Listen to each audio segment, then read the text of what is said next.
I wish everyone a good day. My name is Muhittin IMIL. I am an associate professor of sociology of religion. I continue to lecture at the National Defense University as a visiting professor. I am the author of the chapter titled An Analysis of Religiousness Without a Kibla, PKK and Religion, in the editorial book titled Anatomy of a Terrorist Organization, the Kurdistan Workers' Party. In this section, after examining the social functions of belief, such as separation, unification, and change, its useful structure in identity formation will be discussed. Briefly, the religious structure with its changing colors and tones among the Kurds. The main target group of the PKK will be examined, and then its approach to the field of faith in general, including religions and purely religious groups, will be analyzed in the historical process, the opportunist attitude adopted by this approach, which was based entirely on rejection in the early periods, in line with the experiences gained. The use of beliefs in identity-building efforts after the KCK structuring the discourse of Zoroastrianism as a mythological filler and the deification of the identity-building charisma will be explained with the guidance of accessible organizational sources.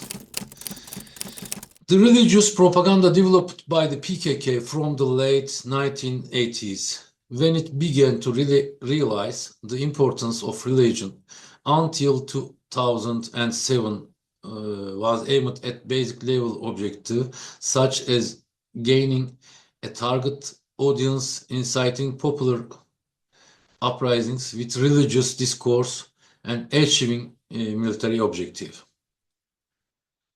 This is a religious positioning that has not yet been sufficiently evaluated in terms of its sociological dimensions, but rather in terms of its practical contributions.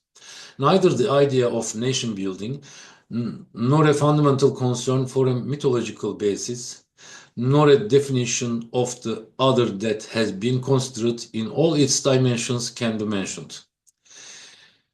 In 2007, when the KCK was declared, there was a complete transformation not only in the general organizational aims, but also in the approach to religion. From now on, armed propaganda and the struggle against the Turkish state would continue with more socio-scientific methods. The institutional mind, which determines the action discourse line of the organization in the person of Öcalan, decided to build a nation in the sociological sense and started to take steps to create its infrastructure. Because the 30 years left behind at great cost have proved that it is not possible to make further progress with the existing definitions and identities. In its current state, the target group is not in a position to attempt a people's war in individual and social terms. It values traditions, belongings, including the perception of homeland and flag, social and cultural structure, in short, the entire collective bundle it's burdened with are the same as those of the Turkish identity that must be confronted. It has been realized, albeit belatedly, that involving such a society in a people's war is nothing but beating water in a mortar at the risk of great losses. What needs to be done then is either to withdraw from the struggle by denying its own existence, or to subject its target group to a transformation and paradigm shift from top to bottom.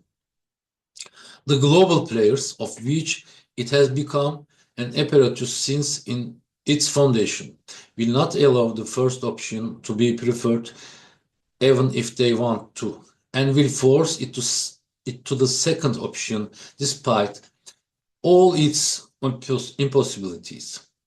If this can be achieved, the PKK and the people which could not get along as separate structures until the KCK organization will come to life in a new form, geographical organization down to villages and neighborhoods, institutional organization in areas such as women, youth, art and culture, combined with the co-presidency system, means that the people will become a part of the organization in all areas of life. In this way, the PKK will become popularized and the people will become a natural part of the PKK. All revolutions must be preceded by a social revolutions and transformation. The renewed organizational vision aims to produce a synthetic Kurd who has been stripped of all ties that bind him to the past. This new sculpture, shaped in the hands of a so-called master craftsman like Öcalan, a nation and religion building charisma, will have new collective belongings through civil society organizations emerging from the new and alternative state structure presented with the KCK. This is a synthetic warrior who has been programmed to clash with the Turk, who is currently presented as the eternal enemy through the collective identities he has acquired in the past and in the present with a mythological pride compiled for him in a short time. The lands of Mesopotamia, the Middle East and Anatolia, where the first plants were domesticated and agriculture emerged, where animals were first domesticated, and where all human-made civilizations began, continue to prove how fertile they are in every way, including proceeding war, blood, and tears. In this section, along with the entire book, the reader will gain an important awareness of how and why these lands, which are also the birthplace of heavenly religions whose basic motto is peace, also constantly produce terror with the contribution of the rest of the world. I wish everyone a good time.